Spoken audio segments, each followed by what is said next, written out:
Good morning बच्चों। Lockdown के कारण हमारी ऑनलाइन क्लासेस चल रही हैं। कुछ बच्चे इन क्लासेस में बहुत इंटरेस्ट ले रहे हैं और कुछ बच्चों को शायद अच्छा नहीं लग रहा है या पढ़ना नहीं चाह रहे हैं, ये मुझे नहीं पता। बट मैं अपनी तरफ से पूरी मेहनत कर रही हूँ जिससे सभी बच्चों तक पूरी वीडियो अच्छे से पहुँचे और सारे बच्चे अच्छी तरह से एक एक टॉपिक को समझ लें। कल हमने भारत के परंपरागत व्यवसाय पढ़े थे। अब व्यवसाय में कुछ बच्चों का ये कहना था कि वो व्यवसाय शब्द को समझ नहीं पाए हैं। परंपरागत व्यवसाय जो मैंने कल समझाए थे, यदि आपको वो टॉपिक समझ नहीं आया है तो आप उस वीडियो को 2 बार सुने, 3 बार सुने, आपके पास आपके फ़ोन में है। जितनी बार आप सुनेंगे आपको वो अच्छे से समझ आ जाएगा। ठीक है, अब हम आज का टॉपिक पढ़ते हैं। आज का टॉपिक है कार्य, आयु और जेंडर। किसी भी कार्य को करने के लिए आयु और जेंडर 2 चीज़ें प्रभावित करती हैं। यदि आयु और जेंडर दोनों ही चीज़ें काम को ज़्यादा भी कर सकती हैं और काम को कम भी कर सकती हैं। जैसे सदस्यों की आयु क्या है, सेक्स क्या है उनका, जेंडर क्या है उनका, ये कार्यबल को डिसाइड करता है कि कार्यबल कितना होगा। ठीक है, तो अब हम बच्चों और महिलाओं का स्वास्थ्य और विकास, ये सब इन्हीं चीज़ों पर डिपेंड करता है। आजकल बच्चों और महिलाओं को ज़बरदस्ती काम में लगा दिया जाता है, जबकि यदि ज़बरदस्ती काम कराया जाता है तो वह कार्य उतना अच्छा नहीं होता जितना कार्य कोई व्यक्ति स्वेच्छा से यदि उस कार्य को करता है तो वह कार्य ज़्यादा अच्छा माना जाता है। अब कार्य के संबंध में जेंडर मुद्दे क्या क्या हैं? जीवन के अधिकांश स्वरूपों में प्रकृति ने जैविक और कार्यात्मक भिन्नताओं को भलीभांति स्थापित किया है और ये कार्यात्मक और जैविक भिन्नताएं 2 चीज़ों पर डिपेंड करती हैं। सबसे पहले देखिए हमारे समाज में मानव जाति को 2 लिंगों में बांटा गया है, एक पुरुष और एक स्त्री। लेकिन उसके अलावा सर्वोच्च न्यायालय ने एक ट्रांसजेंडर या पारजेंडर उसको भी मान्यता दे दी है और जिन्हें हम पारलैंगिक या पारिधानिक इत्यादि भी कहते हैं। फिर आता है सेक्स और जेंडर। हमें इन 2 शब्दों में अंतर समझना है कि सेक्स और जेंडर क्या है। सेक्स क्या है? सेक्स है किसी भी व्यक्ति के जनन अंगों के आधार पर उसके जैविक वर्ग को डिसाइड करना कि वो है क्या है, लड़का है या लड़की है, ये है सेक्स। अब बात करते हैं हम जेंडर की। जेंडर क्या है? जेंडर है हमारी सामाजिक पहचान। कैसे पहचान है? लड़का है, ये पुरुष है, ये महिला है। ठीक है, जबकि वो क्या है? जेंडर क्या है? हमारी सामाजिक पहचान है। पुरुषों द्वारा कितना काम किया जाता है, महिलाओं द्वारा कितना काम किया जाता है, महिलाओं को कौन कौन से कार्य करने चाहिए, पुरुषों को कौन कौन से कार्य करने चाहिए, ये सब क्या है? ये सब है जेंडर। ठीक है, मादा शब्द लड़कियों के लिए और पुरुषों के लिए क्या है? पुरुषों को नर शब्द पुरुषों को दर्शाता है। ठीक है, अब हम आते हैं प्रत्येक समाज में सामाजिक और सांस्कृतिक बात प्रथाएं होती हैं जो विभिन्न जेंडरों को कैसा व्यवहार करना चाहिए ये बताती हैं। बचपन से ही व्यक्ति की एक पहचान बन जाती है कि क्या पहचान बन जाती है कि वो लड़का है, ये वाला काम लड़का करेगा, ये वाला काम लड़की करेगी। हमेशा से जैसे घर में कुकिंग करनी है महिलाएं करेंगी, क्यों? क्योंकि वो महिलाएं हैं, उनको जेंडर से उनके डिसाइड हो गया कि ये वाला काम महिलाओं को करना है। कोई भारी सामान उठाना है तो तुरंत बोल दिया जाता है ये काम पुरुष करेंगे। क्यों करेंगे? क्योंकि उनके जेंडर से डिसाइड कर दिया है कि ये काम पुरुषों को करना है। ठीक है, इसके लिए कोई नियम और किताब नहीं है, लेकिन ये जो नियम है ये हमारी एक पीढ़ी से दूसरी पीढ़ी में लगातार ट्रांसफ़र होते रहते हैं और लगातार हमारे चलन में आते जा रहे हैं, जिससे कहा जाता है कि जेंडर शब्द की रचना सामाजिक रूप से बनाई गई है। हमने नहीं बनाई इस शब्द को, बल्कि ये हमारे चलन में कहाँ से आई? ये चलन में आई हमारी पीढ़ी दर पीढ़ी, एक पीढ़ी से दूसरी पीढ़ी में इसको ट्रांसफ़र कर दिया गया है।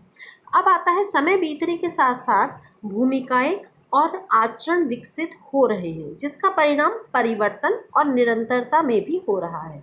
ये देखा जाता है कि आदमी क्या करता है, कोई भी पुरुष है उसको रोटी कमाने का काम है। ठीक है, महिलाओं को क्या करना है? महिलाओं को घर संभालना है।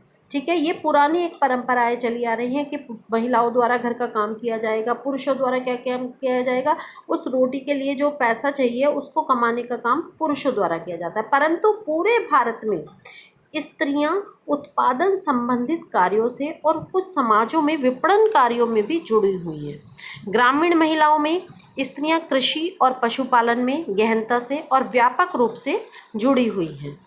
और शहरी क्षेत्रों में निर्माण कार्यों में कार्यरत हैं, और कुछ महिलाएं घरेलू कार्यों में होती हैं, जबकि कुछ महिलाएं घरेलू काम भी करती हैं, उसके साथ साथ कोई नौकरी भी करती हैं, यानी परिवार की आय में भी योगदान दे रही हैं। और बहुत से परिवारों में क्या है, जहाँ पर पुरुष नहीं हैं वहाँ पर महिलाओं को अकेले ही रोजी रोटी के लिए काम भी करना पड़ता है।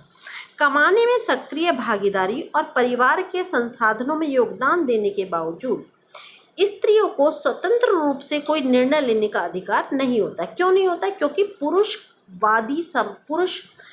पुरुष प्रधान समाज में हम रहते हैं, और जब पुरुष प्रधान समाज में रहते हैं यहाँ पर स्त्रियों की वैल्यू पुरुषों से कम होती है।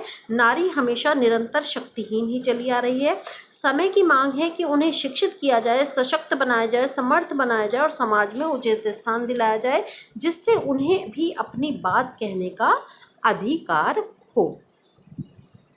महिलाएं जब तक सशक्त नहीं होंगी तब तक क्या होगा, उनके कार्य के मूल्य को कोई आंका नहीं जाता। जैसे महिलाएं क्या करती हैं, घर में इतना काम करती हैं सुबह से लेकर काम शाम तक, लेकिन क्या होता है, उनके कार्य को सवेतन कार्य के समान नहीं माना जाता, क्योंकि उनके कार्य का किसी के द्वारा मूल्यांकन ही नहीं किया जाता। लेकिन जब वो एक दिन घर में उपस्थित नहीं होती तो पता चलता है कि यदि वो घर पर उपस्थित नहीं है और उसकी जगह हम किसी सर्वेंट को बुला के उससे काम करवाते हैं, उससे खाना बनवाते हैं, तब उसके मूल्य का हमें पता लगता है कि उसके ना होने से वो हमें कितनी कमी महसूस हो रही है कि इतना काम किसी व्यक्ति को इतना पैसा देकर करवाया जाता है, जबकि वह महिला क्या करती है, वह उस कार्य का कोई वेतन नहीं लेती है। अतः महिलाओं द्वारा किए गए घरेलू कार्यों को आर्थिक योगदान और उत्पादन गतिविधियों की तरह महत्व देने की आवश्यकता है। महिलाओं ने अर्थव्यवस्था के प्रत्येक क्षेत्र में भाग लेना शुरू कर दिया है। बहुत सी महिलाएं बहुत सारे उच्च पदों पर भी आसीन हैं, लेकिन इससे क्या हो रहा है, उनके ऊपर दोहरा भार पड़ गया है। दोहरा भार कैसे पड़ गया, उनको घर का भी सारा काम करना पड़ता है और बाहर का भी सारा काम करना पड़ता है, और उनसे ये अपेक्षा हमेशा की जाती है कि वो घर का काम भी समय पर करें, सभी अपने घर की, बच्चों की, परिवार की देखभाल भी समय पर करें। अब आता है स्त्रियों और उनके कार्य से संबंधित मुद्दे और सरोकार। जो स्त्रियां हैं वो कौन कौन से कार्य करती हैं और उनसे संबंधित क्या क्या मुद्दे हैं और सरोकार हैं। ठीक है, श्रम बाजार में स्त्रियों की भागीदारी के अवसरों में कमी आई है और स्त्रियों के हितों की रक्षा के लिए कौशलों को विकसित करने वाली प्रशिक्षण सुविधाओं में वृद्धि की जानी चाहिए। आदमी को मुख्य कमाई करने वाला माना जाता है और स्त्रियों की कमाई को पूरक और गौण माना जाता है। क्या माना जाता है? पूरक और गौण माना जाता है। भले ही यानी स्त्रियों की कमाई की कोई वैल्यू नहीं है कि वो ठीक है करे तो ठीक है, नहीं तो नहीं, पुरुष तो कर ही रहा है। जबकि कुछ परिवारों में एक महिला ही होती है जो पूरे घर को संभाल रही होती है। तनाव और स्वास्थ्य पर प्रतिकूल प्रभाव बिना जेंडर भेदभाव के कार्यस्थल पर सुनिश्चित किया जाना चाहिए। महिलाओं को मातृत्व लाभ मिलना चाहिए और उनको बच्चों की, जो उनके छोटे बच्चे होते हैं, उनकी देखभाल के लिए भी सामाजिक सहायता प्राप्त होनी चाहिए। अब आती है समानता। समानता हमारे संवैधानिक अधिकार में, अधिनियम और सरकारी पहल में ये जानना जरूरी है कि भारतीय संविधान में पुरुषों और महिलाओं को समानता की गारंटी दी जाती है कि पुरुष और स्त्री समान हैं। ठीक है, जबकि क्या होता है, हमारे सरकारी दफ्तरों में फिर भी भेदभाव किया जाता है कि ये पुरुष हैं, ये महिलाएं हैं, लेकिन हमारे संवैधानिक अधिकार अधिनियम में ये कहा गया है कि पुरुषों और महिलाओं को बराबर नौकरी में भी बराबर गारंटी के अवसर शामिल हैं। जाति, पंथ, रंग, प्रजाति, जेंडर के आधार पर किसी रोजगार अथवा दफ्तर के संदर्भ में भेदभाव को रोकता है यह अधिनियम, और यह भी मांग करता है कि महिला मजदूरों को काम करने में मानवोचित परिस्थितियां दी जाएं और किसी भी प्रकार का यदि उनके ऊपर उनका कोई शोषण कर रहा है तो उस शोषण से उन्हें बचाया जाए। जो भी शोषण उनके खिलाफ किया जा रहा है उससे उनको बचाया जाए। और भारतीय संविधान महिलाओं और बच्चों के लिए विशेष प्रावधान बनाने के लिए राज्य को शक्तियां प्रदान करता है। साथ ही ऐसे बहुत से अधिनियम हैं जो महिलाओं के संवैधानिक अधिकारों की सुरक्षा करते हैं, जैसे 1948 का फैक्ट्री अधिनियम, 1951 का बागान श्रम अधिनियम, 1952 का खाद्यान्न अधिनियम, कर्मचारी राज्य बीमा अधिनियम ईएसआई और मातृत्व लाभ लाभ अधिनियम 1961 जो महिलाओं को विभिन्न औद्योगिक क्षेत्रों में सुरक्षा प्रदान करता है। अब भारतीय संविधान के अनुच्छेद 16(1) में राज्य के अधीन किसी भी दफ्तर में रोजगार और नियुक्ति के संबंधित मामलों में सभी नागरिकों को समानता की गारंटी देता है। अब आपसे यदि ये पूछा जाता है कि समानता की गारंटी कौन सा अनुच्छेद देता है तो आप बताएंगे 16(1). ठीक है।